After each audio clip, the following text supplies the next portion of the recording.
Hello, welcome to the channel Why Stories. Enjoy watching. Adriana Alcalde didn't like her son's choice.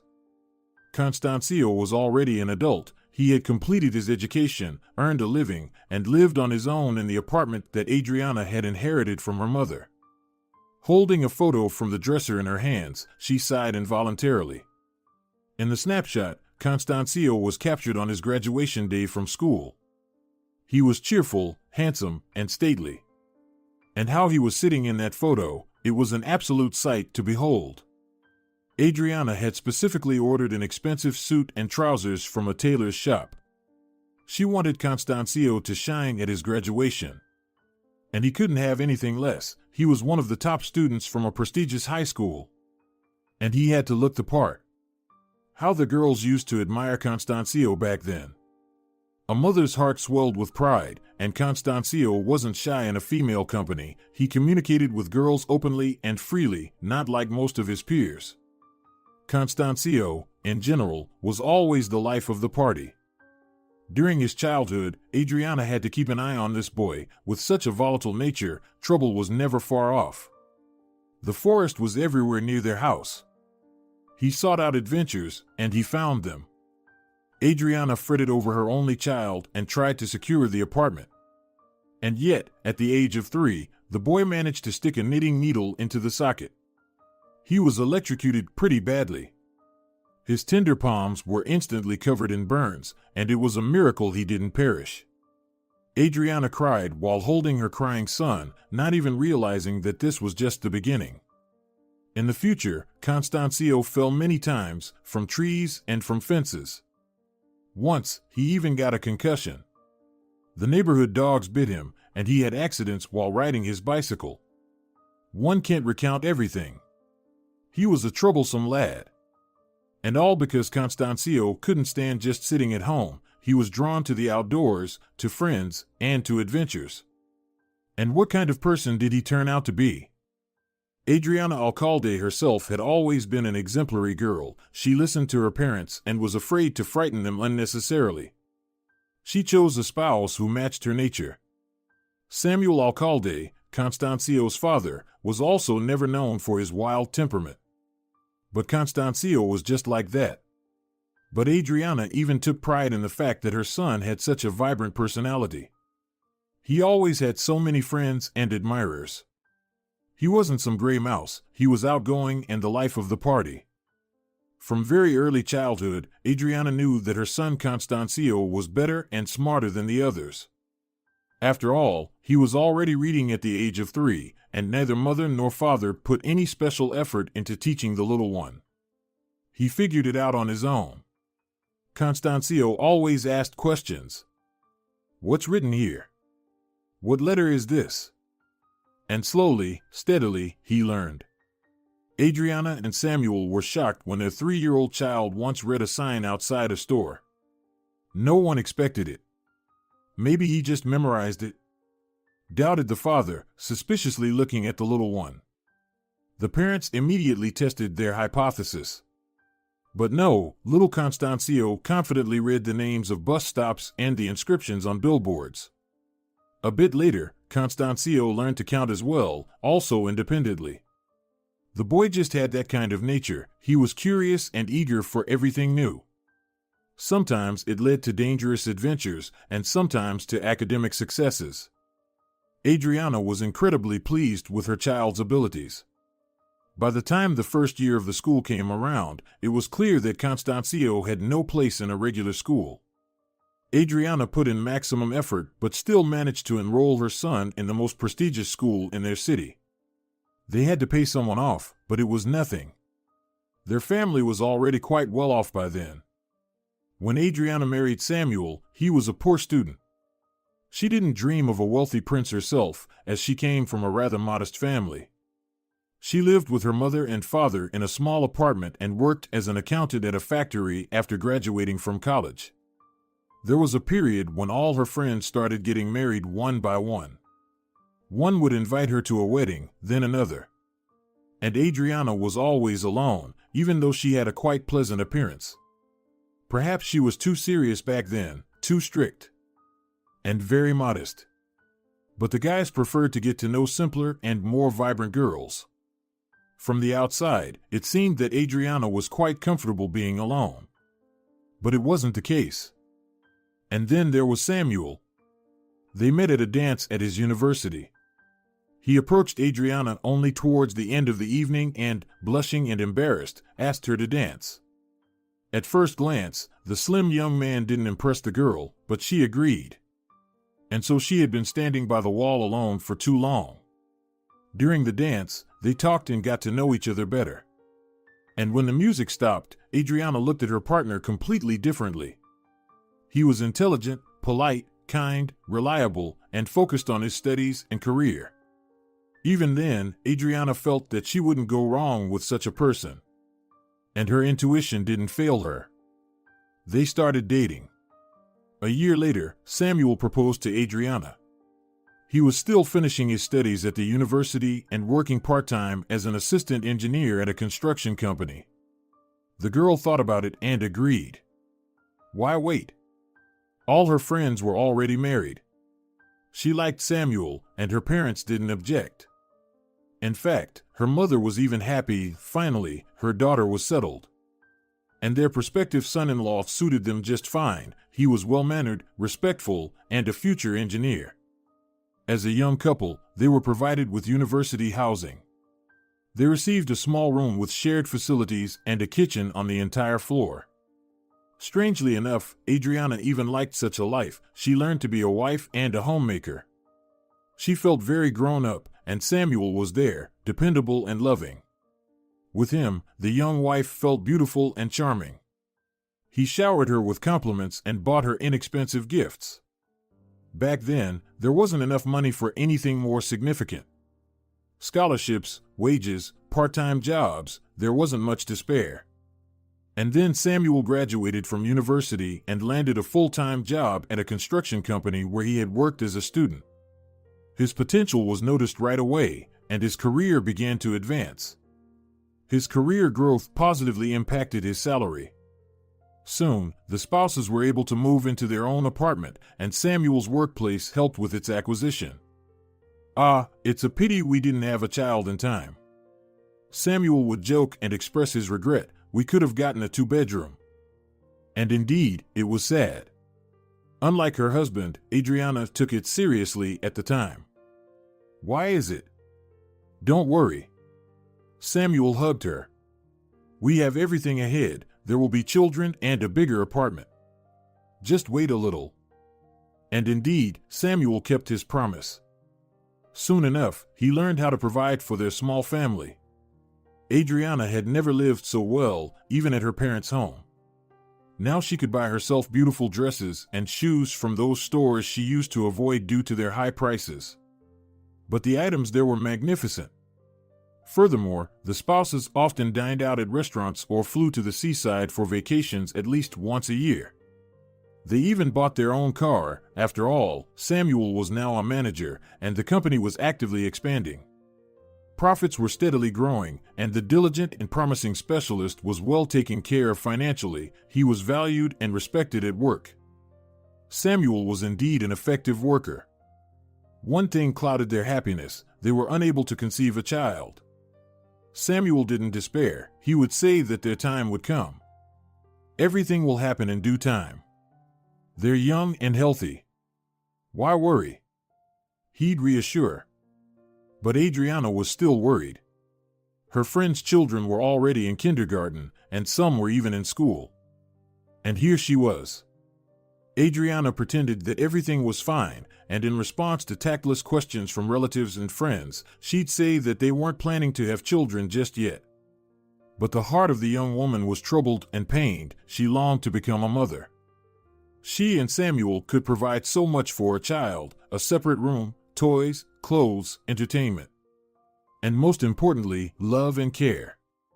It was frustrating that things were turning out this way.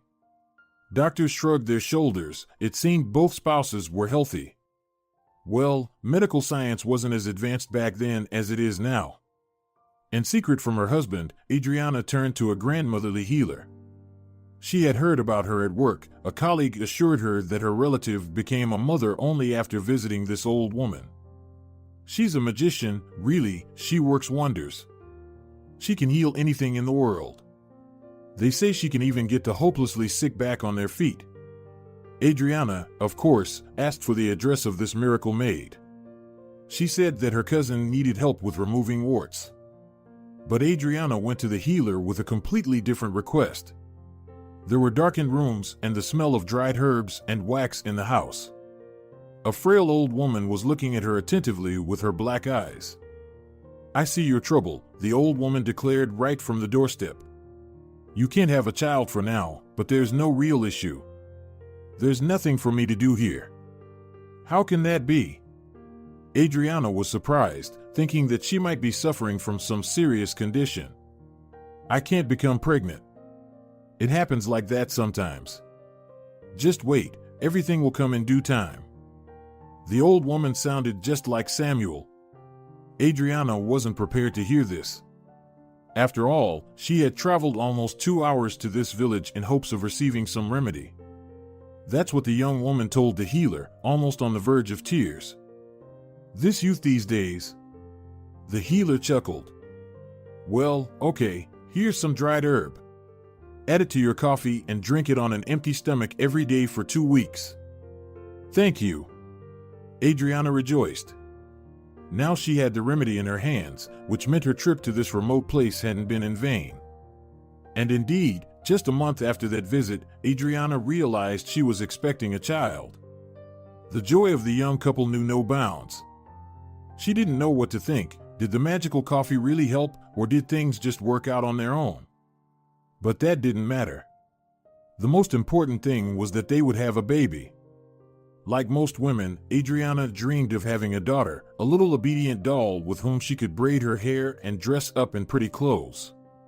But they had Constancio, a strong and vocal infant who was demanding and very active. The moment Adriana saw the baby, she understood he was the most important person in her life. She would do everything to ensure that this little one would be happy. During that time, Samuel hardly ever came home. He was starting his business. It was quite a risky step, but he went for it, and his wife supported him. She was always by her husband's side and trusted him in all important matters.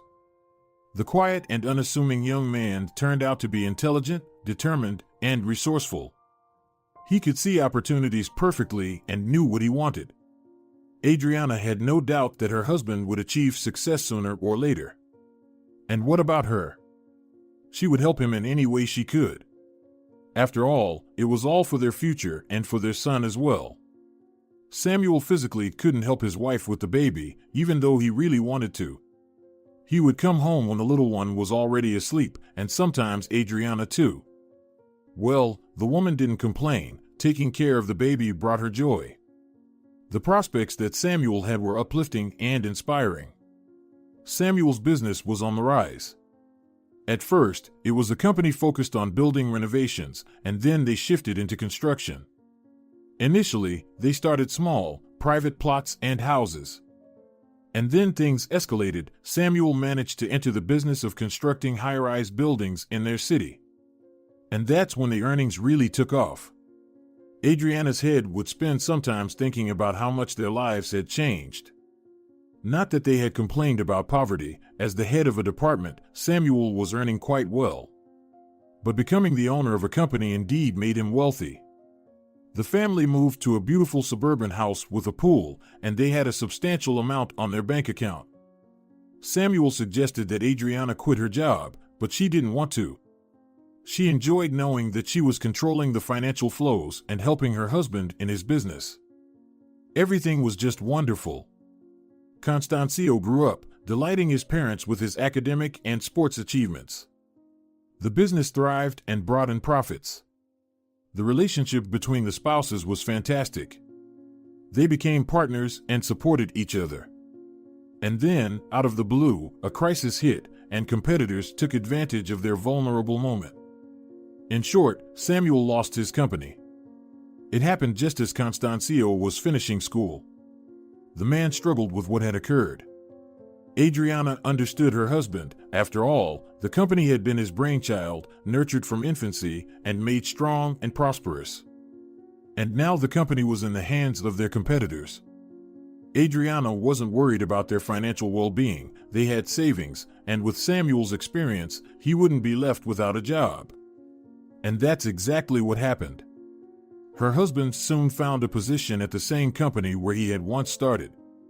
Of course, they hired him for a leadership role. It wasn't his own business, but it wasn't bad either. In some ways, it was even better and more stable.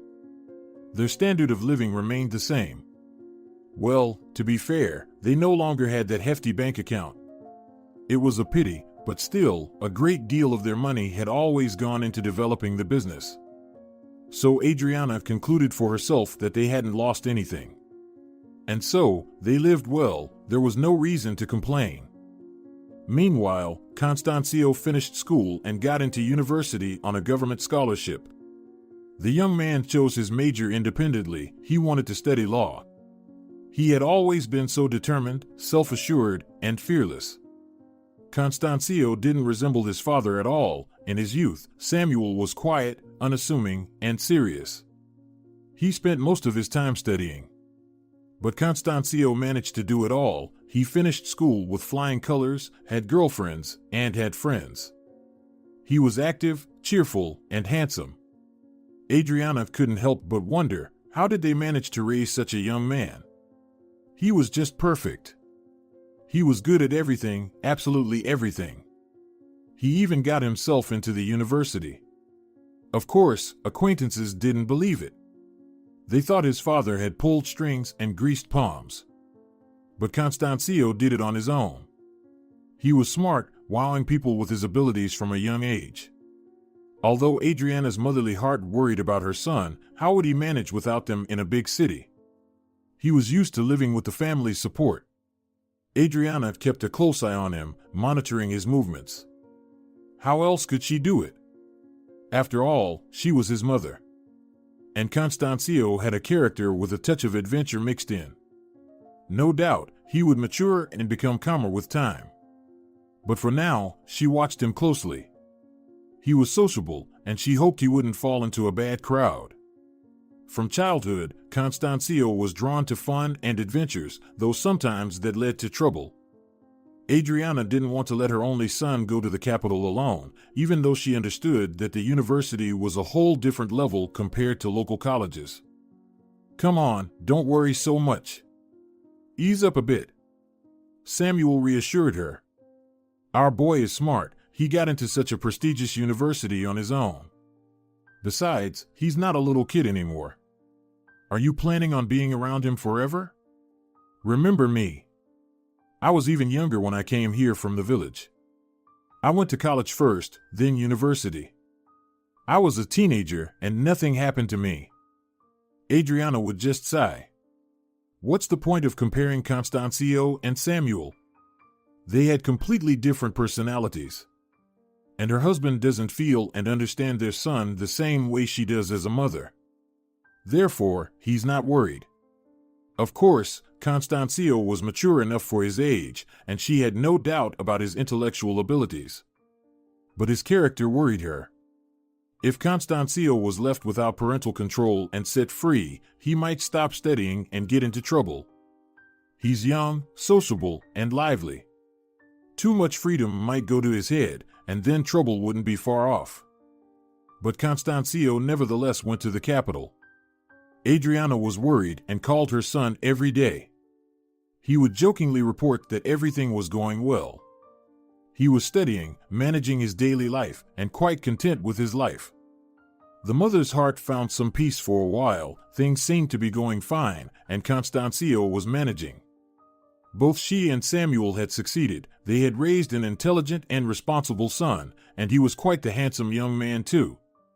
The next step was to get him through his education and marry him off. Then they could relax, as their parental mission had been accomplished successfully.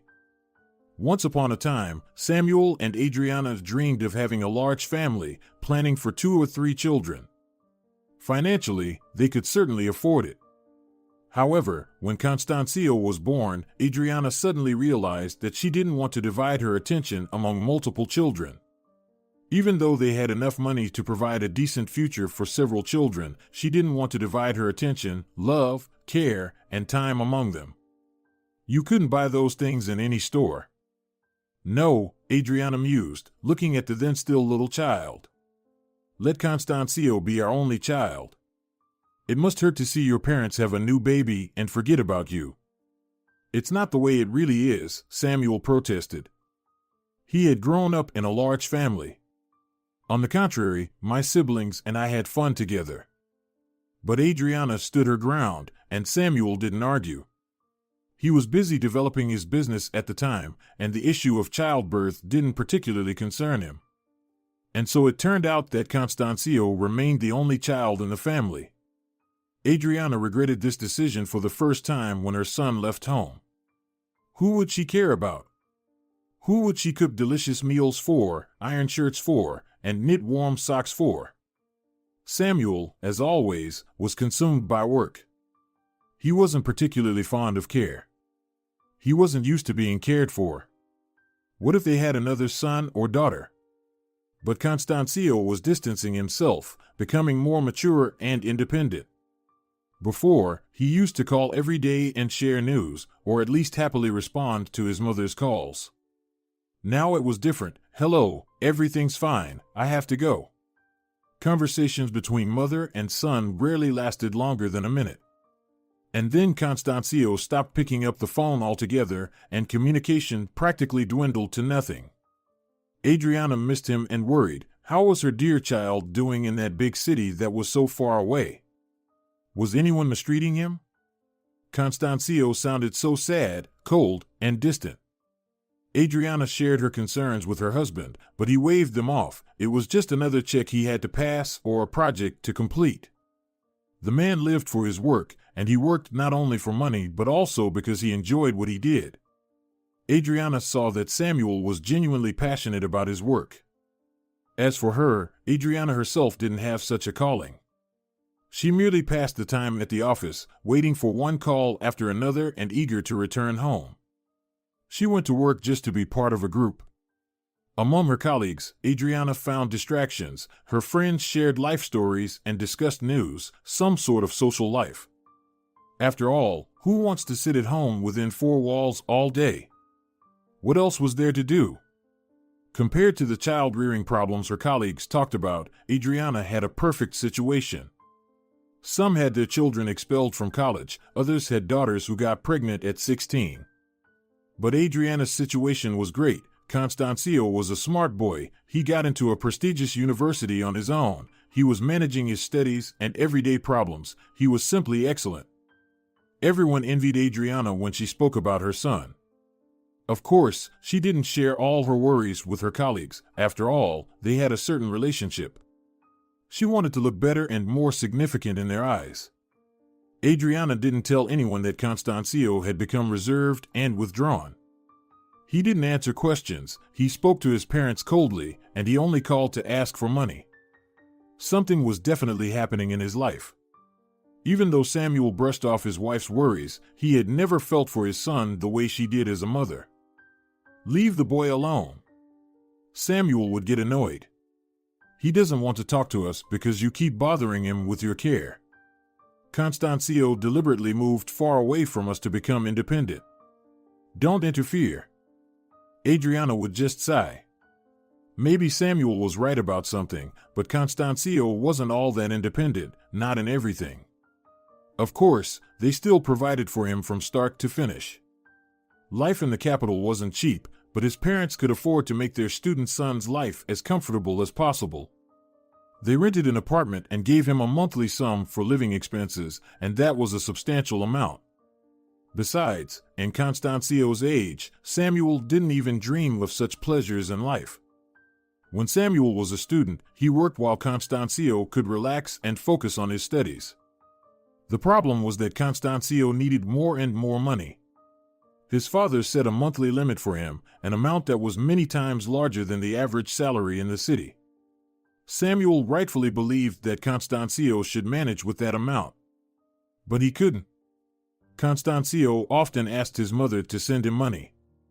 He needed to pay for a seminar, or the washing machine broke down, or something else came up. There were always reasons. Just don't tell Dad, Constancio pleaded.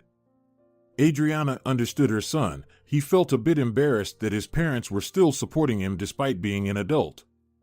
Constancio wanted to appear more independent and responsible in front of his father. Adriana would transfer money from her own salary, and she wouldn't tell Samuel about it, but Constancio asked her to. The fact that they shared this secret pleased her. It somehow brought them closer. After all, Constancio had become quite reserved and secretive, so this was something.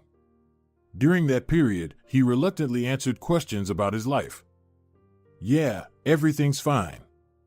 I'm studying and hanging out with friends. Everything's good. And what about a girlfriend?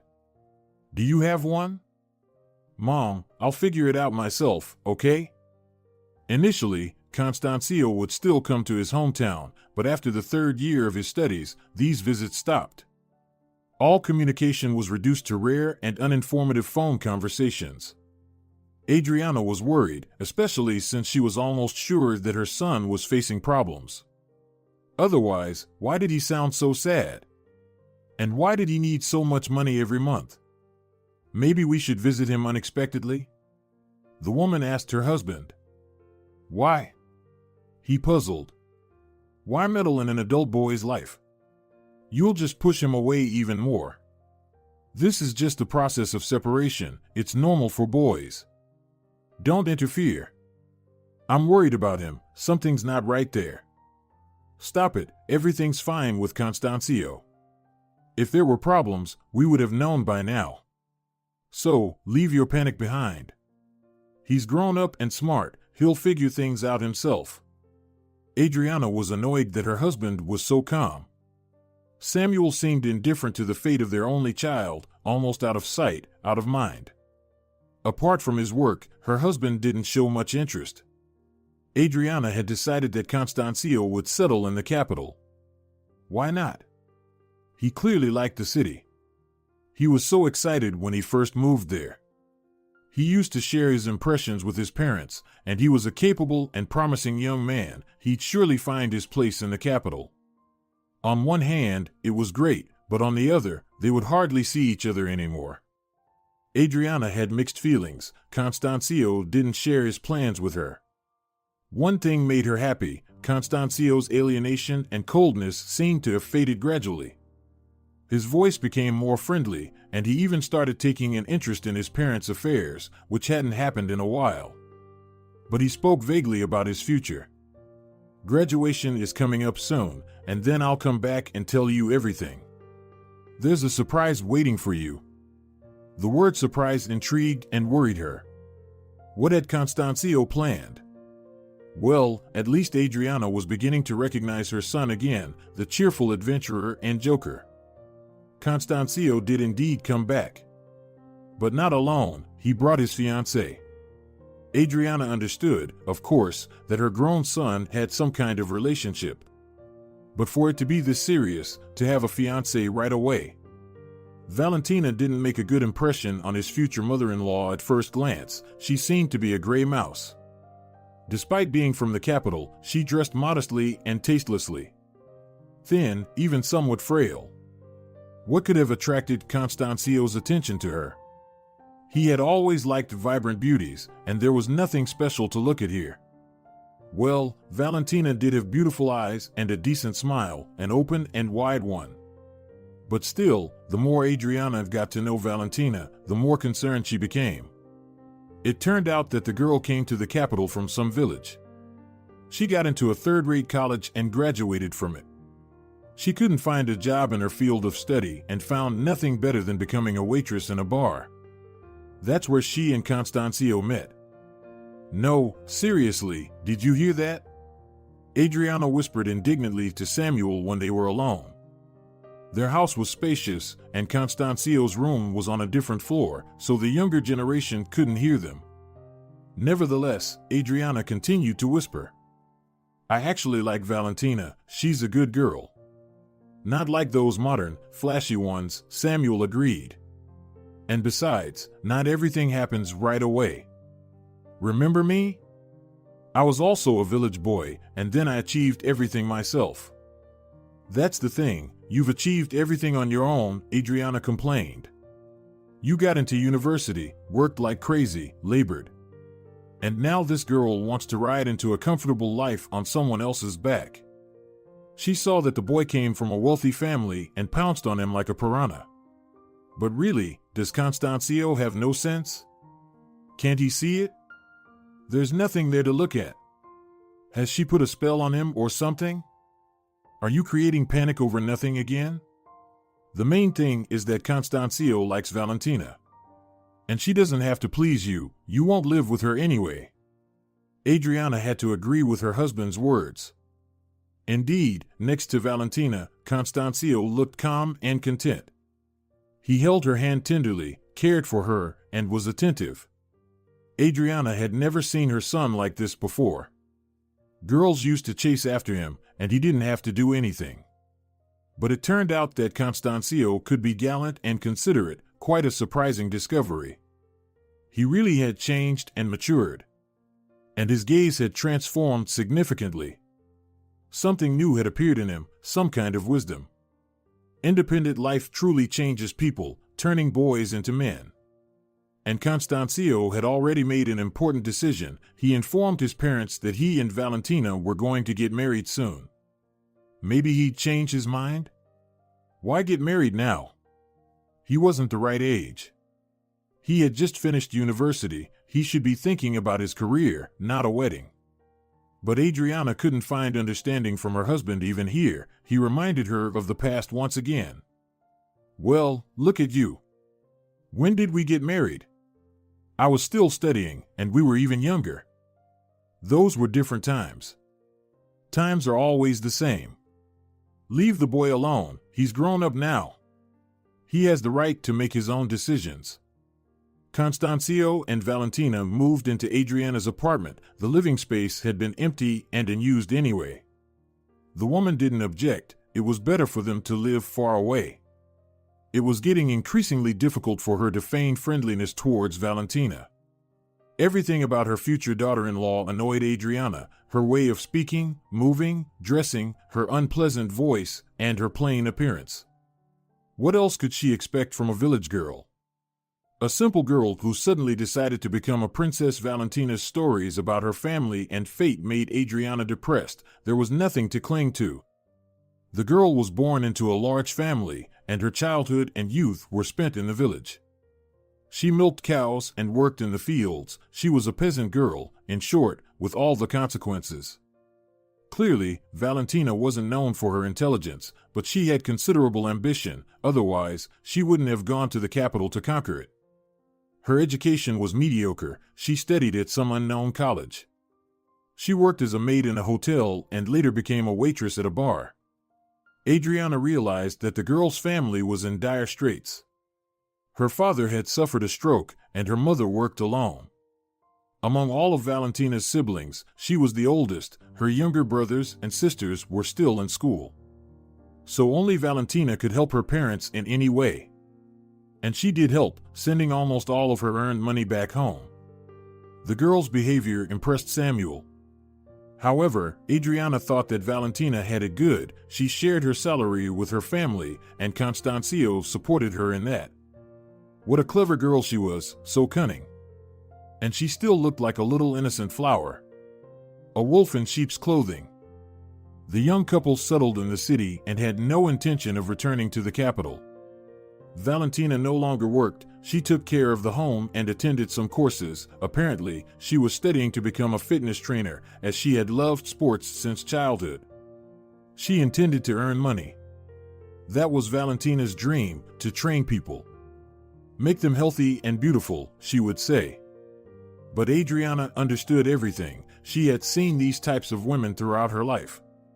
They pretend to be busy, constantly studying something to eventually earn money.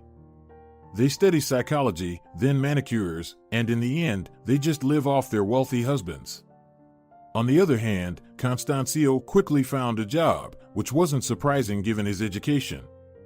He was hired by a local oil company as a corporate lawyer. His salary was more than good. He had an apartment, he could live and be happy. And that's exactly what the young couple did.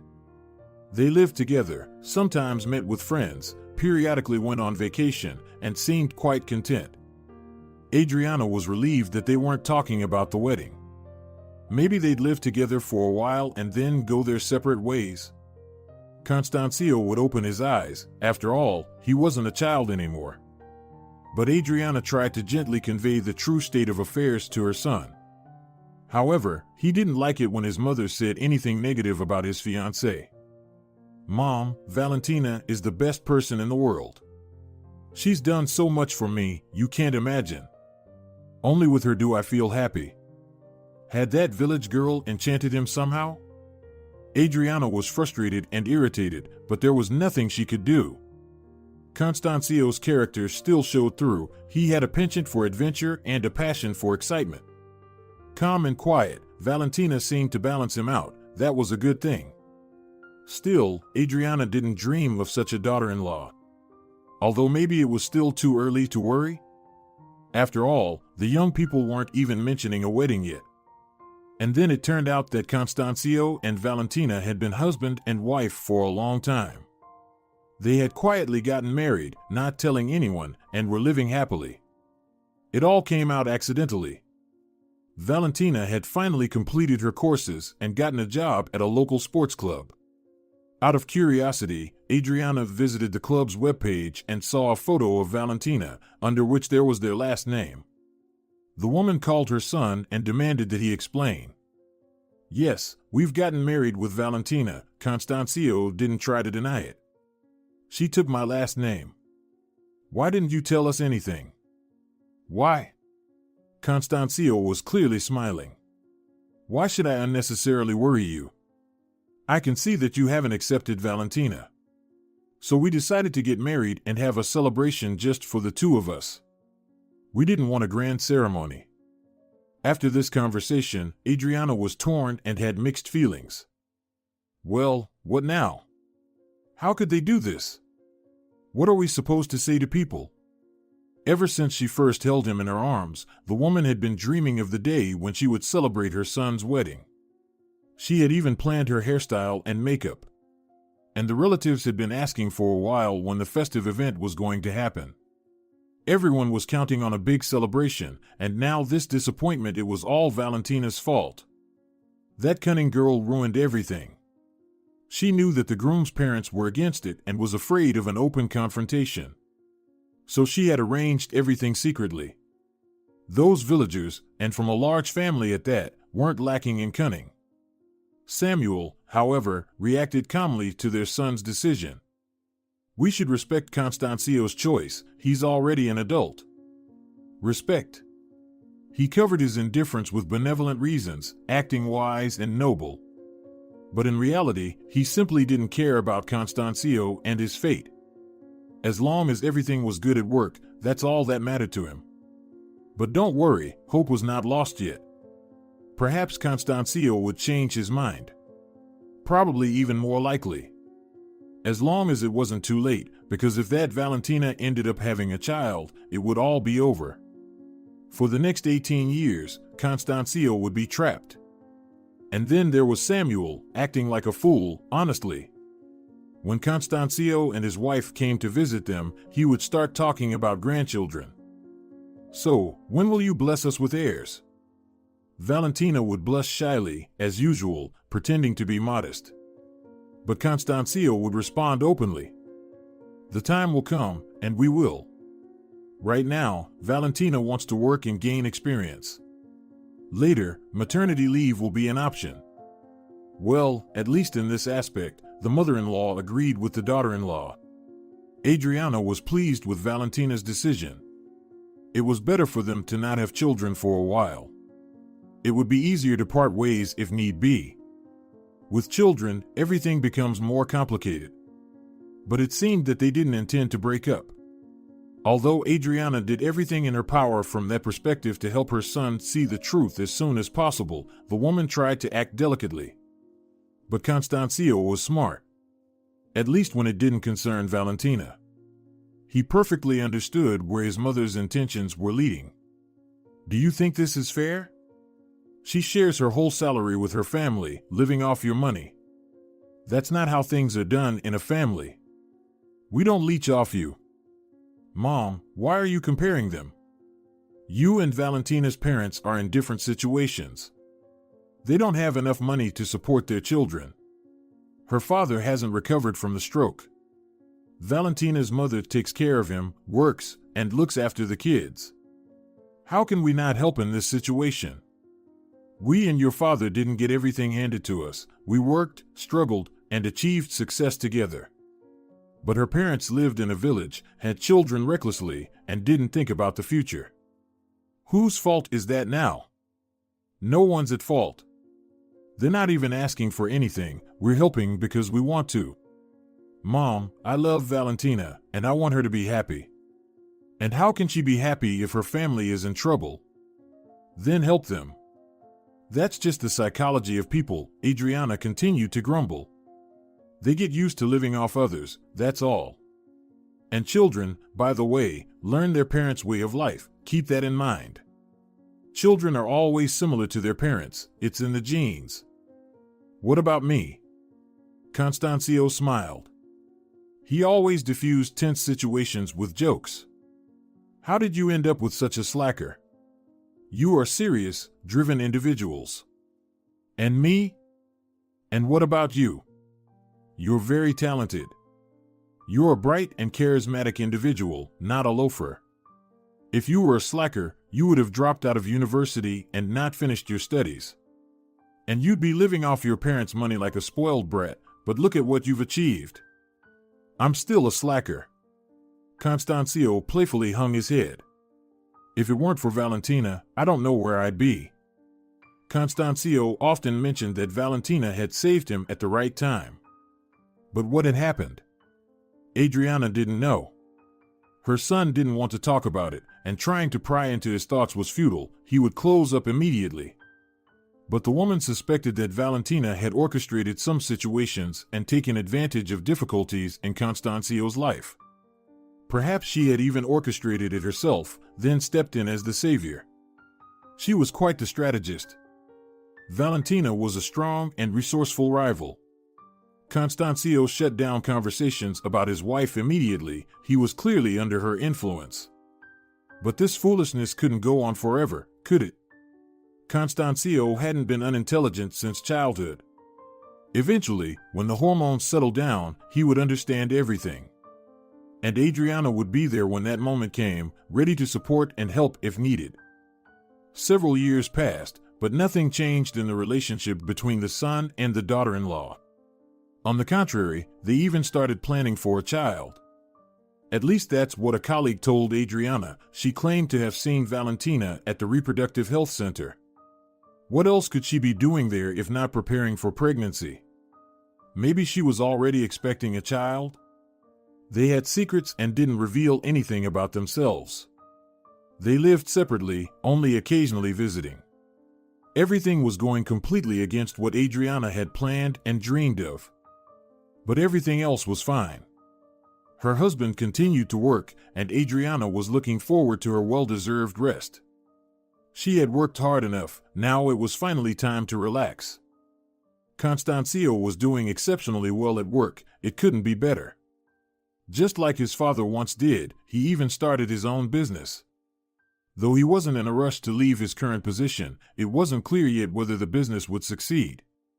Constancio was the daring type, unafraid of responsibility. It was in his nature. He was destined to be an entrepreneur. A true business shark. Oh, this guy was bound to achieve so much. Adriana was proud of her son and loved him with all her heart. If only he could straighten things out in his personal life, then everything would be perfect. Valentina worked at her fitness center, earning modestly and even sending some of her earnings to her family. She had settled in well. Now she was even thinking about starting a family, probably to firmly bind Constancio to her. And he, as always, looked at her with tenderness and adoration, showing no signs of growing wiser. That evening, nothing foreshadowed trouble. Samuel was working late as usual. He had a major inspection from the capital going on, and at times, he literally spent the night in the office, like tonight. He set up a couch in his office and laid down to sleep right there, so as not to waste time on the road in the morning. Adriana had repeatedly asked him to take a well-deserved break. They didn't need much. They lived in a big house, had a bank account, and had stable investment accounts earning interest. They could live and enjoy themselves. Perhaps they should have started traveling? Living life on their own terms and enjoying the fruits of their labor sounded wonderful. After working so hard all her life, it was time to enjoy herself. But Samuel wasn't like that. He found value in immersing himself in his work, reports, estimates, and new projects. Adriana understood her husband and pitied him. He might suffer a heart attack or a stroke. Still, such workaholism in one's mature years wasn't always a blessing. Adriana was home alone. She watched her favorite TV show, read a book, and then chatted with a friend on the phone for a while. She complained once again about her destitute daughter-in-law and about the stubborn young ones. Just as she pressed the hang-up button, the phone rang again. Adriana initially thought it was the same friend calling back. Perhaps she had forgotten to mention something. But the screen displayed an unfamiliar number. Adriana grew uneasy. After all, it was late in the evening. Strangers don't usually call at such times. "Hello," a brisk male voice came through the receiver with a distinctly official tone. "Is Alcalde Constancio your relative?" "This is my son," Adriana said, shivering with horror. Her heart clenched in fear for Constancio. What happened? He was in a car accident. He was driving under the influence, returning from some party. Adriana gasped. It was something that Constancio would do in principle. Despite his exceptional intelligence and abilities, he often acted like a carefree teenager. He was quite capable of getting behind the wheel after having a few drinks. Although both parents had instilled safety rules in him since childhood, but Constancio was Constancio, and that said it all. He always had a streak of recklessness, and he often disregarded many rules. How is he? Is he alive? Adriana's heart pounded in her chest so intensely that it felt like it could burst out at any moment. He's alive. He had minor injuries. Medical personnel are assisting him right now. However, his spouse is in a more critical condition. You're her mother-in-law, right? We need someone to come to the hospital, bring the girl's documents, and answer some questions from the doctors. We managed to contact her parents, but they live far away. So, of course, Adriana replied immediately, feverishly pondering how to get into Constancio and his wife's apartment, where the documents were. Somewhere, she had left the keys, if only she could find them now. The most important thing was that Constancio was alive and relatively well. The police officer had said that the driver had suffered minor injuries. Adriana was worried about Valentina, though. It seemed like she had been seriously injured. Adriana had dreamed of her son divorcing his wife, but she definitely didn't want such a fate for her daughter-in-law. Adriana finally found the keys to her mother's apartment, where the young couple lived, called a taxi, and only then realized that she hadn't told her husband about the incident. She thought for a moment and then decided not to bother him so late. She would inform him later, once the situation became clearer. The most important thing was that Constancio was alive and relatively well. The rest of the problems would be solved as they came. Adriana was alone in her son and daughter-in-law's apartment for the first time. She had occasionally visited them before, on holidays, on Constancio and Valentina's birthdays, on New Year's. The daughter-in-law always set a beautiful table. Adriana had to admit that her son's wife was a wonderful hostess. Yes, Valentina was a really good housekeeper. There wasn't a speck of dust in the rooms, everything was in its place. Adriana entered the young couple's bedroom and, overcoming a sudden embarrassment, opened the wardrobe. It felt a bit awkward to behave like this in someone else's apartment. So, what might a person need in the hospital? A nightshirt, pajamas, and a towel. Adriana frantically gathered a bag for her daughter-in-law. She found a folder with Valentina's documents in the closet. Thoughts crowded her mind, jostled each other, and obscured her focus. Constancio caused the accident. He's unharmed himself, but his wife. I wonder if it's as serious as the policeman said. Maybe he exaggerated the situation. But what if, on the contrary, he downplayed the impact? What if Constancio is seriously injured now? What will happen to him? Adriana finally packed her things and called a taxi. It was already late, and the driver quickly brought her to the hospital through the empty streets. In the hospital's lobby, she immediately saw her son. He was sitting on a bench, his head hanging low. He was pale, with bandaged wrists, but alive. Adriana rushed towards him, and they embraced tightly. "Mom, I'm so guilty. I feel guilty that Valentina is on the operating table right now. Her head is injured. The doctors say there's almost no chance. If something happens to her, I won't live. I'm telling you for sure, I won't." "Calm down," Adriana urged her son, trying to calm her own horror. "Maybe it will still be okay. Valentina is healthy, she has a strong body. And anyway, you're both at fault, not just you.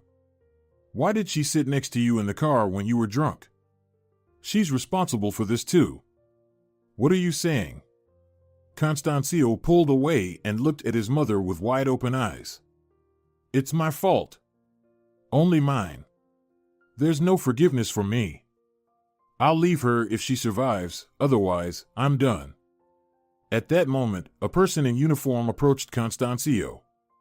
"You have received medical assistance, now you need to go to the department to provide your statement." "I'm coming with you," Adriana exclaimed, suddenly realizing the whole situation. She was afraid for her son.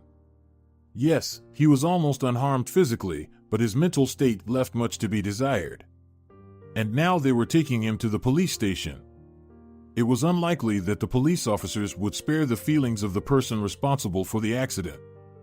"That's unnecessary," the police officer firmly replied. "Outsiders have no business there." Constancio left, and the worried Adriana started looking for a doctor to find out something about her daughter-in-law's condition. No matter how she felt about Valentina, she genuinely felt sorry for the girl. And the once unsympathetic mother-in-law fervently prayed that Valentina would survive. Otherwise, Constancio was too impulsive and might have done something foolish. He was so emotional. Oh, why did he get behind the wheel drunk? The attending physician for Valentina was currently in surgery, fighting for the girl's life with a whole medical team. The paramedic, who was already aware of the situation, mistook Adriana for the injured girl's relative and generously shared the details of what had happened with her. Her husband, this poor girl's guy, drove a car drunk. They say he was going about 200 kilometers per hour when he crashed right into a pole. He managed to get himself out of the impact, but his instincts kicked in, and the full force of the impact hit the passenger seat. Her whole body is injured, that damn scoundrel killed her. And will she survive? Adriana was pricked by harsh words against her son, but she needed to get used to it. Constancio really was at fault. Well, who knows here? It's 50-50. I've been working here for a long time and have seen it many times. Miracles happen. Hopeless cases survive and recover. But it also happens the other way around. Everything seems fine, but a person slips away. Yes, please wait here in the waiting area. Leo Santos will come out to you after the surgery. All right, thank you. The surgery went on for a very long time. Adriana managed to call her husband and tell him everything. Samuel immediately rushed to the hospital. Waiting together somehow felt calmer. Anxiety and fear were divided between them, but soon Adriana asked her husband to go to the police station. Constancio is all alone there, in an unknown condition. Who knows what might happen to him? Her husband nodded and left. Adriana was alone again. Finally, a doctor came out to her, tired and somewhat irritable. Adriana stared intently at his face, trying to understand what news this person was bringing. Are you Valentina's relative? He inquired. Adriana nodded. Well, we've done everything we could. The girl survived the surgery, now it all depends on her body. If she gets through the critical 3 days, she'll live. However, the recovery process will be very long. But there are no guarantees. Is there anything that can be done to increase her chances? We have done everything. We've already utilized all our resources. But we're not in the capital. We don't have that kind of equipment or those kinds of medications. We will get everything, no matter the amount of money. Just tell us. Nothing is needed right now. Just patience, we need to wait. And so began the agonizing days of waiting. Adriana flinched at every phone call. What if it's from the hospital? Constancio was under investigation. The outcome of the case depended on whether Valentina would survive. He couldn't stay in the apartment. Everything there reminded him of his wife. So he was living under his parents' watchful eyes in their home. The young man wasn't eating or drinking, and it seemed he wasn't even sleeping. He had become thin, pale, and emaciated. Constancio was silent, but his mother could see that her son was torturing himself. He blamed himself for what had happened. He reproached and scolded himself. Of course, it was all justified, but it hurt Adriana deeply to see her child in such a state. She couldn't find the words to comfort him. He barely saw or heard anyone. It seemed that the only thing keeping him connected to this world was the possibility that he could be of help to Valentina when she recovered. After all, she would need assistance and rehabilitation. Adriana was setting her son's mind on the fact that he needed to be in good shape when Valentina woke up. They still had to help her get back on her feet. They would need money and strength. But the woman herself wasn't sure if her daughter-in-law would survive. Every day, Adriana called the hospital at least once to ask about the girl's condition. There was no good news. Valentina was experiencing periodic seizures, and her life was literally hanging by a thread. Finally, the critical period passed. Valentina was still alive, but she hadn't regained consciousness. The girl was in a coma. Well, we can't do anything about it, the doctor said, shrugging his shoulders. It's unknown how long such a condition can last. Perhaps the girl will never come out of the coma. But there must be something. We are sustaining her life, following established protocols. We have limited resources in our region, and we are far from modern medicine. So, can't she be transferred somewhere? Will she be helped in the capital? It's worth a try, but there are no guarantees. This is by no means a cheap undertaking. We're not destitute, we'll find the money. I doubt it, the doctor said, shaking his head. The cost is simply astronomical. Transporting a person in such a condition would cost as much as a 3-bedroom apartment in the center of our city. Adriana still asked for an estimate to be prepared for her. Leo nodded in agreement. It will be ready by the evening. They'll give you a call. Until the evening, Adriana lived with hope. The doctor had said there was a chance. She would do everything to ensure her son's happiness and a peaceful future. Who could have thought just a month ago that Adriana would be making such an effort for her daughter-in-law? On the other hand, she pitied the girl. She pitied her deeply, that was true. But Adriana was doing everything she could for Constancio. Her heart turned cold at the thought that her son might harm himself. The amount mentioned in the evening turned out to be astronomical. They weren't destitute, but they weren't multimillionaires either, and the bill was indeed in the millions. It was an unattainable sum for their family, even if they sold all their belongings and emptied their bank account. The hope that had flickered in the morning finally faded completely by evening. Adriana sank helplessly into a chair and covered her head with her hands. What should we do? Passing by like a ghost, Constancio walked past, his cheeks hollowed, his skin taking on a painful shade. Guilt was eating away at him from the inside. Should she have told him about the money? What was the point? Where would he get it? If Constancio found out, it would be another reason for self-loathing. He couldn't even provide the money for his beloved's treatment. The next day, as usual, Adriana went to the hospital. They sometimes let her into the intensive care unit, where Valentina was laying. She didn't tell her son about these visits. He would surely want to see his wife too. But Valentina was in such a state that this sight would only further devastate Constancio, who was barely holding on. Once, health professionals asked Adriana for money in order to ensure that Constancio would not be allowed near his wife. She reluctantly paid to be sure. Valentina sometimes murmured something in her sleep. Adriana listened but couldn't make out anything. More often, Valentina lay quietly and peacefully. If it weren't for her gently rising and falling chest, you could almost think that she was no longer in this world. A sharp pity clenched Adriana's heart every time she saw her daughter-in-law. Now the woman was puzzled. Why hadn't she loved her this way before? She was friendly, capable, and hard-working. And Constancio loved her so much. She should have become friends with her and found common ground. Poor girl. A daughter of parents with many children who were preoccupied with their younger siblings. Valentina's mother came only once. It was understandable. She had no money, a sick husband to take care of, and a bunch of children. She didn't have time to sit at the bedside of her eldest daughter in the hospital, and it didn't make much sense anyway. Adriana had seen a program about people who had come out of comas. Many of them claimed that, while they were helpless, they heard and felt what was happening around them.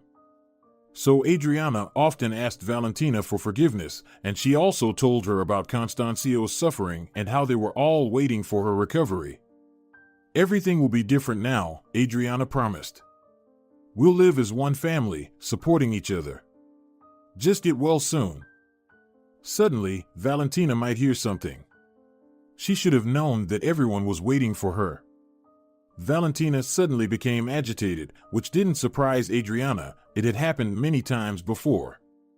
The girl started murmuring again. Adriana leaned closer to her face, trying to catch the words. Maybe she could understand what dream Valentina was having. Antonio. Antonio Cano. Antonio Cano? Adriana asked, seeking confirmation. Valentina had pronounced something so clearly for the first time. Could it be that she was emerging from her coma? Antonio, he will help. Adriana rushed to find the doctors. Who knew Valentina had spoken? Perhaps it was a good sign. However, when Leo, who came to see Valentina, looked at the readings on the devices, he shook his head negatively. No, she's still in a coma. The instruments register brief moments of consciousness returning. It happens sometimes. But unfortunately, it doesn't mean much.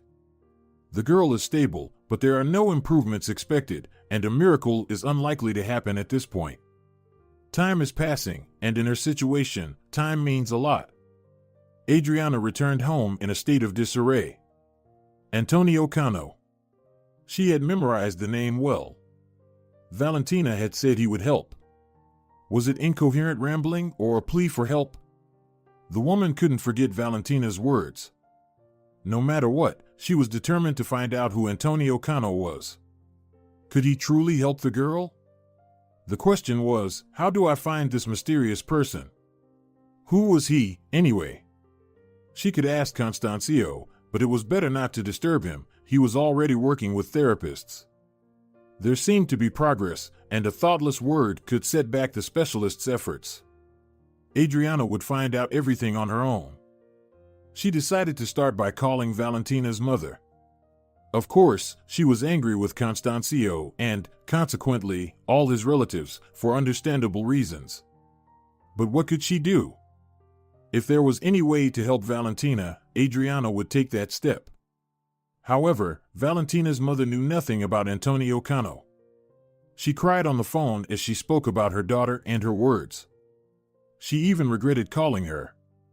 She was sparing her son but hadn't considered the feelings of the unfortunate girl's mother. In the future, she needed to be more careful. After some thought, Adriana decided to use the internet. But here too, she hit a roadblock. There were so many Antonio Canos. Thousands of men of all ages with that name, making it difficult to find the right one. Still, Adriana didn't give up. She examined the social pages of these people, hoping to find some connection to Valentina. help came from an unexpected source. One day, as usual, she went to the hospital to see her daughter-in-law. Now Adriana listened closely to Valentina's casual words and phrases. Who knew, maybe she would get another hint. But it was in vain. Valentina didn't say anything like that again. Mostly, she was lying quietly, seemingly in a deep sleep. One morning in the intensive care unit, Adriana spotted a young woman with tear-filled eyes. "And who are you, actually?"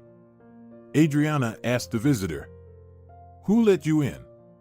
Are you a relative?" "Cousin," the girl nodded. "And you must be the mother-in-law, I suppose?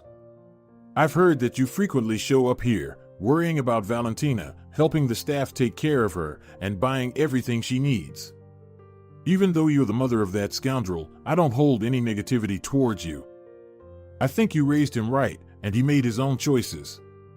"Nice to meet you," Adriana automatically replied. "Oh, I didn't introduce myself. My name is Tina. We grew up together in the same village as Valentina. We were really close, practically like relatives. We went to the capital together to make something of ourselves. But lucky me, I finished my studies, found a good job, got settled there, and well, her life took a different turn." "So, you and Valentina interacted often in the capital?" Adriana clarified. "Of course, we were inseparable. Our paths only diverged a bit when we both got married. But she's still someone very dear to me.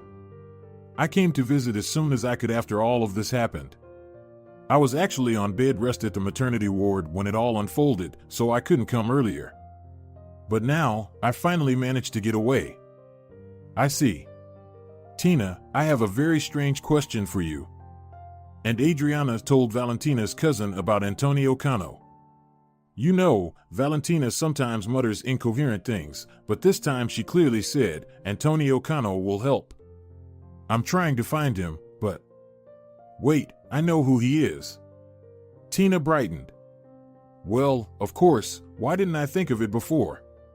He's a rock star, a very famous person who fills stadiums. You've definitely heard his songs, even if you don't like rock music, they're played everywhere." "Well, how is this music celebrity connected to Valentina?" "Well, he was head over heels in love with Valentina. Back then, Antonio was gaining popularity, but he was still wealthy and influential. He dedicated songs to her, he was willing to do anything for her. Maybe even now, too. But she chose Constancio. I'm really sorry for saying that, but I didn't like Constancio then either. He seemed carefree, somewhat childish. But you can't dictate the heart. Valentina fell in love. If I were in her shoes, I wouldn't have hesitated or had any doubts. Antonio, he's quite a person. He's talented, kind, and generous. Wow, that's something. So, Valentina didn't randomly mention his name?" "Of course not." "Do you know how to reach Antonio?" "No. I don't have his phone number or contacts." "I see, I'll find him myself then. I'll check where he's performing and go to his concert. From there, I'll find a way to reach him and tell him what happened to Valentina. Maybe he really can help." Tina looked at Adriana with admiration. "You're a wonderful person. It's strange that your son turned out the way he did. I would join you, but I need to be with my child." "Thank you, dear. You've already helped a lot." Adriana smiled at her. "I'll manage, don't doubt it." Now Adriana had a goal, to find Antonio and talk to him. If Valentina believed he could help, then it must have been true. She had a concrete and achievable task ahead of her. She would handle it, of course. "Everything will be all right, Valentina." Adriana gently stroked the thin palm of her future daughter-in-law. "Everything will be all right." Adriana told her family that she was going to visit a friend. However, she had already bought a ticket for Antonio Cano's performance. He was currently on tour, and his concerts were taking place in the coming days. That's where Adriana would catch him and break through to him, no matter the cost. Samuel was surprised. It's strange, at times like this, you're going to visit a friend. What if something happens to Valentina? It's an uncertain time indeed, and that's why I'm going. I've exhausted myself with nerves. I need a reset. Luz invited me to stay with her for a couple of days. She says we'll stroll along the waterfront and have heart-to-heart conversations. I need this. But what about Valentina? Samuel repeated. Valentina is stable. She's in a deep coma, but her life isn't threatened right now. I talked to the doctor. Keep an eye on Constancio, okay? Remind him from time to time that he's needed by us and, of course, by Valentina. That Valentina will need him soon. Samuel nodded. You're right, you need a distraction. You've taken on the most in this situation. I'm working, and Constancio, well, he's pretty much stuck in a rut. You really need a reset. Adriana made it to her destination by plane. It had been a while since she had traveled alone. It felt unusual to travel this way in solitude. She booked a room in a hotel. Indeed, her former classmate Luz lived here, but they hadn't communicated in a long time, let alone become friends. Meeting with her friend was more of a legend for them. Antonio Cano's concert was scheduled for the evening. During the day, Adriana took a stroll along the famous waterfront, taking in the fresh air and the views. And she pondered, intensely considering how to reach Antonio. If it wouldn't work out now, she could try to find him in another city. However, the doctor had made it clear that the longer Valentina remained in a coma, the fewer chances she had of recovery. Time was against her, and so to speak, against all of them. What did Adriana want to ask Antonio for? To help with money and to arrange for Valentina to be transferred to a hospital in the capital? The doctor said they had the resources to rehabilitate such severely ill patients. In their town, Valentina had practically no chance. She would stay in a coma and slowly fade away. Adriana couldn't allow that. How would Constancio live with such guilt on his shoulders? Yes, it wasn't just about that, of course. While Valentina was in the hospital, Adriana was reconsidering the situation. She recalled certain episodes and increasingly realized that Valentina was indeed a kind, good-hearted girl. There couldn't be a better match for her carefree Constancio. Now, Adriana couldn't understand her own behavior. Why had she suddenly been hostile towards her future daughter-in-law? Why did she want to see the daughter of wealthy parents beside Constancio? It was all nonsense, relics of the past. Now, Adriana only felt warm emotions toward Valentina, attachment, tenderness, and sympathy. And of course, she worried greatly about the girl's future. No matter what happens, they wouldn't abandon her. As long as Valentina recovered. In the evening, there was a concert at the local concert hall. It seemed that Antonio was indeed quite popular. Several doors were open for the audience to enter, each with a long line waiting. Adriana joined the queue. The audience was diverse. There were very young teenagers, almost children, and people of a rather mature age. So Adriana didn't stand out. Some people were laughing, and some were humming songs from Antonio's repertoire, it seemed. They seemed to be carefree people who had come to enjoy their favorite performer's show and have a pleasant evening. But Adriana was here with a mission. While standing in line, she examined numerous posters of Antonio. He was a handsome man, just about 10 to 15 years older than Valentina and Constancio. He had a pleasant appearance and seemingly kind, not indifferent, eyes. She hoped he wouldn't dismiss her. She hoped he would help. After all, who knows? Maybe Valentina and her cousin sincerely believed in his otherworldly love and genuine feelings. But in reality, Antonio probably had plenty of Valentinas and quite a few more. Adriana sighed. She had put so much hope into this person. There was no one else she could turn to. The concert itself lasted for about 2 hours, and Antonio gave it his all. He exuded an incredible energy that the audience absorbed. They shouted his name, sang along, and danced. Adriana didn't even notice how she got caught up in the collective mood. Strangely enough, she liked the songs. She didn't usually enjoy modern performers. She had her biases against them, which were unjustified. Antonio's songs had everything: meaning, catchy melodies, and a rhythm that charged. Many of the compositions seemed vaguely familiar to her. Of course, Tina had said that Antonio's music was everywhere. She had surely heard his songs before. During the intermission, Adriana went to the nearest flower shop and bought a bouquet there. It was quite expensive. Just in case, she slipped a note inside. Ideally, she wanted to be able to tell everything to Antonio herself. But who knew how things would go? In the note, she briefly outlined Valentina's situation. There were no details, just a request for Antonio to come to the back door of the concert hall at a specific time. She would be waiting for him there. The second part of the concert was as energetically charged as the first. The crowd rejoiced at seeing their idol. Adriana inadvertently absorbed the mood of the people around her. Now, Antonio seemed almost omnipotent to her. He would surely help Valentina. And finally, the opportune moment arrived. The last song played, and people rushed toward the stage. Many were bringing flowers to the performer, some just wanted to shake his hand. Antonio didn't hurry to leave. He seemed to want to interact with the audience too. Several young men in the crowd noticed the elderly woman making her way towards the stage and helped her. Some of them cleared a path through the crowd, while others gently guided her forward. And there she was, by the stage, holding her bouquet, while Antonio looked at her and warmly smiled.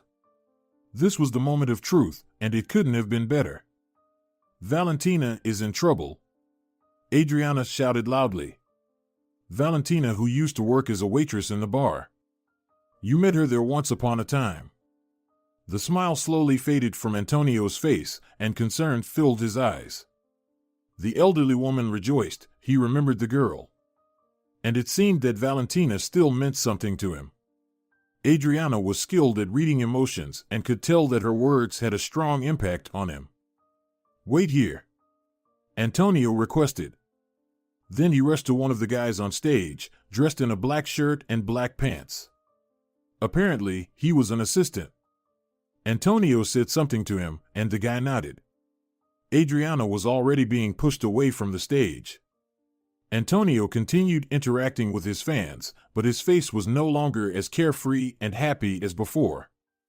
And then, a couple of minutes later, the same guy from the stage approached Adriana. Hello, Antonio asks you to wait for him in the dressing room. Follow me. The dressing room was a huge room with many mirrors and sofas. Bags and clothing items were scattered everywhere. Adriana cautiously took a seat in a chair. Wait here, the escort said politely. Antonio will finish on stage and come back here, but I need to leave. Alone, Adriana spent about 40 minutes there. The crowd still clung to their idol, and then Antonio came.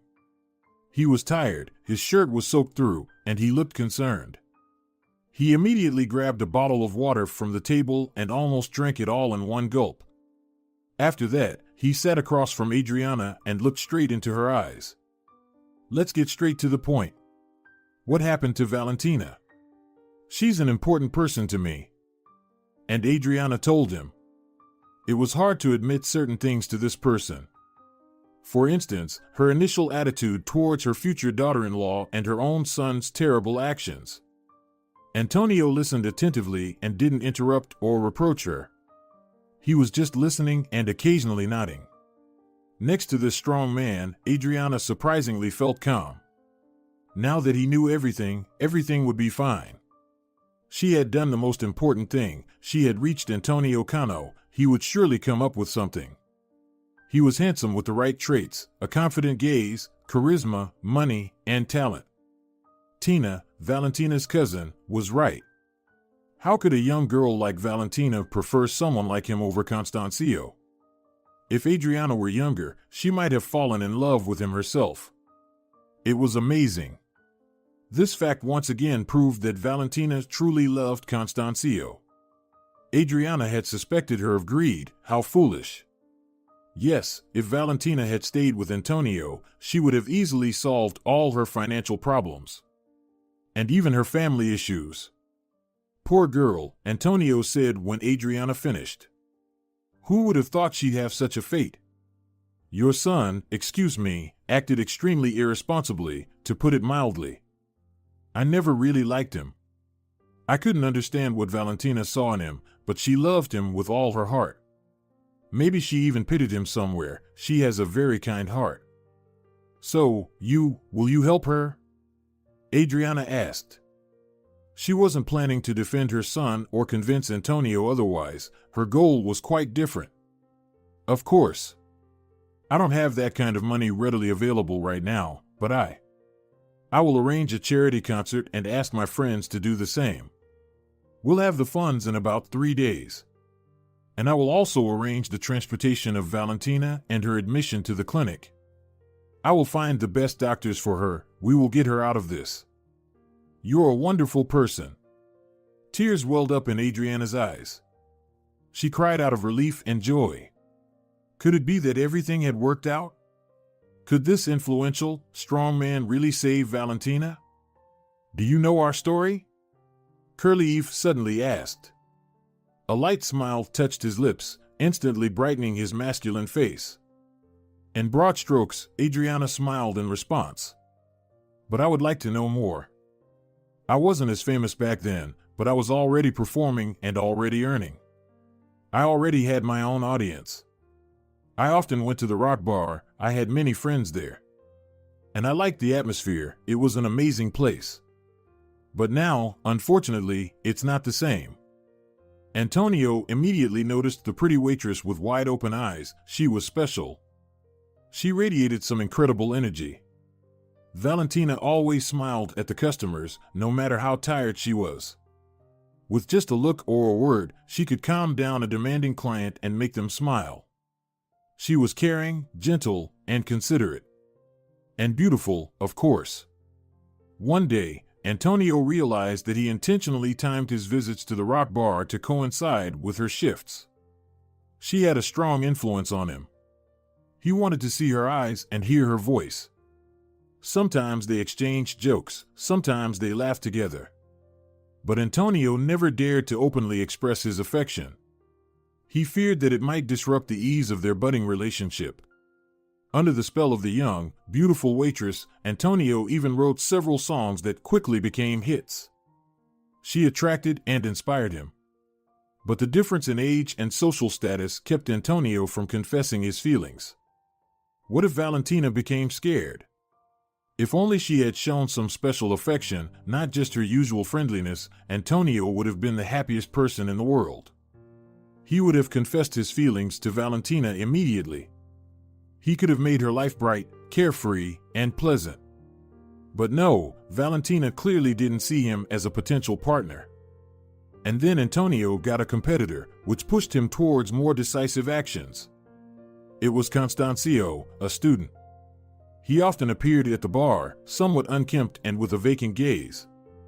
The young man tried to get drunk to oblivion as quickly as possible, and then someone from his friends would carry his unconscious body to a taxi.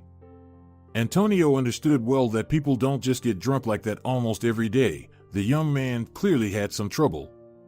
No worries, he's young, he'll come to his senses. Calm down. Who hasn't been through such things at that age? And maybe this behavior would lead him into trouble, depending on how things went. But Valentina. The beauty Valentina somehow couldn't remain indifferent to the plight of this guest. Antonio watched with envy as she sat next to the guy, stroking his shoulders and saying soothing things. And Constancio, at first, seemed like he didn't even notice her support, but then he started smiling at her, responding to something. Their conversations lasted for hours. Antonio didn't know what they talked about, but he certainly understood where things were heading. A relationship was clearly starting between the young people. And Antonio was definitely not okay with that. By that time, he had already realized that he had the strongest feelings for Valentina that he had ever felt for anyone. She's special, I still believe that. There's no one else like her. Antonio shook his head, looking at Adriana. She simply nodded in response. It was a pity that she herself understood this too late. Her future niece-in-law was truly a wonder, sincere, warm, and kind. Gradually, under Valentina's influence and support, Constancio started to recover. He transformed from a lost, perpetually drunk guy into a very handsome young man, witty, cheerful, and vibrant. He and Valentina started dating, and only then did Antonio decide to act openly. There wasn't much time for contemplation. So one day, he simply asked Valentina to sit at his table, something that had happened before. The girl often sat down with regular visitors, chatted, laughed. She enjoyed socializing. "Well, and I told her everything about myself," Antonio said, shaking his head. "Right then and there. Interestingly, I write songs, including ones about love. I've never complained about a lack of eloquence, but at that moment, I couldn't string two words together. I stumbled and tried to formulate my sentences correctly. And she was sitting there, looking at me seriously, and she didn't say a word. She let me speak and didn't interrupt. It was such a moment, something amazing. Later, I wrote a hit song under the impression of that. I even played it today. The crowd always responds to it with enthusiasm. It must touch people, probably." Valentina listened to Antonio, smiled sadly at him, and said what the man already knew: she loved Constancio, and he loved her. Without her, he would spiral out of control again, plummeting at a furious speed into the abyss. It turned out that Constancio had experienced unrequited love. Some married adult woman had captured his heart and mind. They met and started dating. The young and handsome guy was a way for this woman to escape her dull everyday life, a passing amusement. But Constancio fell in love for real. The woman, as expected, dismissed the young admirer when their affair bored her. She found herself a new companion. Constancio pursued her, but when he realized it was futile, he understood that the woman had never had serious feelings for him. He started drinking excessively, almost got expelled from university, and didn't talk to anyone. Valentina saved him back then. If it weren't for her, Constancio wouldn't have stopped. He had no chance on his own. So she pulled him out, and he practically led her to the other side. Adriana paused to think. She did feel that something was happening with her son when he lived in the capital city. But over the phone, Constancio reported in a casual tone that everything was fine and then quickly hung up. And here it turns out that things were quite different in reality. It was a personal drama. Valentina had saved him, brought him back to life. As a mother, she should have been praying for her. But the young couple hadn't told her anything. Perhaps Constancio didn't want to. And Valentina herself, it seemed, had no desire to highlight her deed. After learning the truth, Adriana felt even more compassion for her future niece-in-law. Imagine rejecting someone like Antonio for Constancio's sake. She rescued the guy from trouble and left the capital city with him. Constancio was lucky. Lucky in a way that rarely happens to anyone in the world. The burden of guilt that now weighed on Constancio's shoulders must have been colossal. It was a warm September day. A group was walking along the waterfront. Two couples, an elderly spouse and a young man and woman. Constancio was gently supporting Valentina by the elbow. She was still very slender, but her eyes were meaningful again, burning with a thirst for life. They had traveled to another city. The girl had never strolled along this wonderful waterfront before and was now enjoying the views that opened up before her. Valentina had finally recovered enough to be allowed to travel, not too far and without a change in climate. She was tired of the hospital walls, where she had spent so much time. She longed for change and a different environment, so her family arranged this trip for her. Adriana had chosen the location. Why not? It was nearby, and she herself had been amazed by the waterfront on her previous visit to this city. Even Samuel, leaving all his affairs behind, went with them. Antonio kept his promise. He organized several charity concerts. Musical friends helped him. Many of them did the same. Adriana was very grateful to these people. She had always thought that people like them, these celebrities we see only on TV screens, were capricious and selfish. They didn't care about others' troubles. But look at how it turned out. It seemed that they were kind and sensitive men and women. The necessary sum was collected in record time.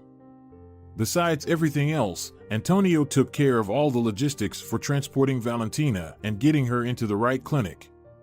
It wasn't easy, as there was always a long waiting list for doctors who dealt with such cases. People from all over the country flocked to this center, despite the exorbitant fees. They practiced experimental methods here. The project wasn't supported by the government budget, at least not yet, but the results were inspiring. Seeing Valentina on the hospital bed, the mature, strong man almost burst into tears. He looked at her with such tenderness and gently stroked her hands. Adriana's heart broke when she saw this scene. Antonio still had some feelings for Valentina. He had a wife and 2 children, but clearly, something had remained. Adriana and Constancio settled near the medical center where Valentina was now being treated. Samuel went back home. He needed to work. But the mother and son stayed close and visited the patient every day. The day Valentina regained consciousness remained etched in Adriana's memory. In the morning, nothing hinted at such joy. Adriana and Constancio were getting ready for the hospital, as usual, when they received that call. They were asked to come as soon as possible because Valentina had opened her eyes and was trying to speak. As soon as they burst into the room, the girl recognized them. She felt relief at having her loved ones nearby, and then joy. The doctors hadn't provided any guarantees, warning that Valentina might become a completely different person. They even asserted that this was likely. But there she was, the same Valentina, standing before an astonished Adriana and Constancio. There was no doubt, Valentina was still herself. Everything would be fine from now on.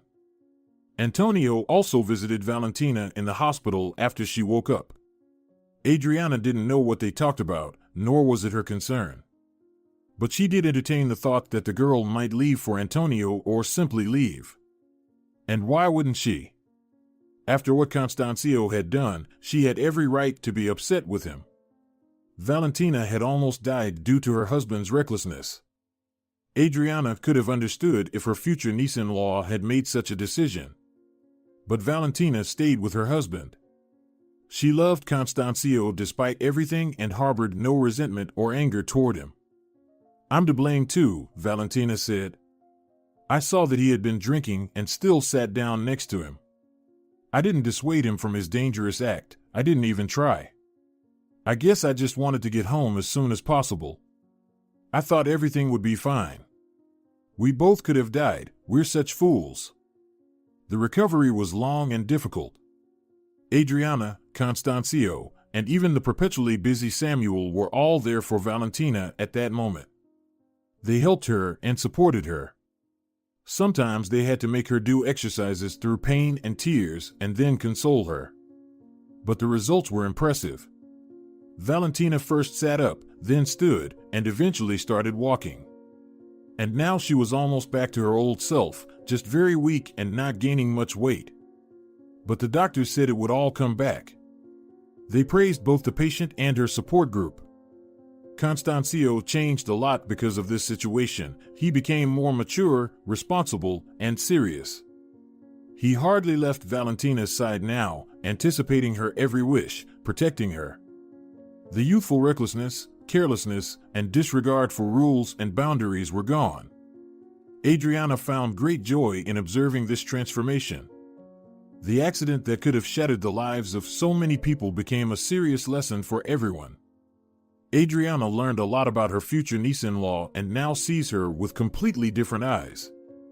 The woman herself had also changed significantly. She had become more attentive and tolerant towards people, learned to notice others' sorrows and hardships, and even developed a passion for rock music in her old age. Adriana was a devoted fan of Antonio Cano. His songs, as it turned out, were so profound and carried so much meaning. One of Antonio's songs was playing in her headphones at that very moment. Adriana smiled. If you're enjoying it as well, leave a like and subscribe.